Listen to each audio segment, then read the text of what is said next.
ಯಪ್ಪ ಮಳೆನೇ ಇಲ್ಲ ನಮ್ಮ ಕರಾವಳಿಯಲ್ಲೂ. ಈಗ ಸಣ್ಣಕ್ಕೆ ಮಳೆ ಶುರುವಾಗದು ನೋಡ್ರಿ. ನಾ ಬಂದದ್ದು ಅಂತಕ್ಕೆ ಅಂದರೆ ಅಲ್ಲೋಡಲ್ಲಿ ನಿಂಬೆ ಗಿಡ.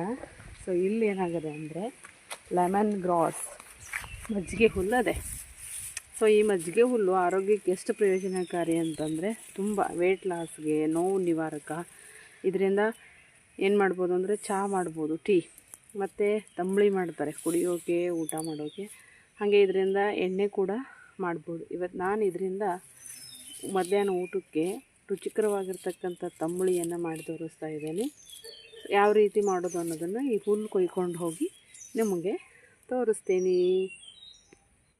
ಹುಲ್ಲು ತೆಗೆದುಕೊಂಡು ಇದನ್ನು ಸಾಕಿಷ್ಟು ಸಿಕ್ಕಾಪಟ್ಟೆ ಟೇಸ್ಟಿಯಾಗಿರುತ್ತೆ. ಸಣ್ಣದಾಗಿ ಕತ್ತರಿಸಿ ಅದ್ರ ಜೊತೆಗೆ ಉಪ್ಪು, ಫ್ರೆಶ್ಶಾಗಿರೋ ತೆಂಗಿನಕಾಯನ್ನು ಹಾಕಿ ಚೆನ್ನಾಗಿ ಫಸ್ಟ್ ನೀರು ಹಾಕಿದೆ ರುಬ್ಕೊಳ್ಳಿ.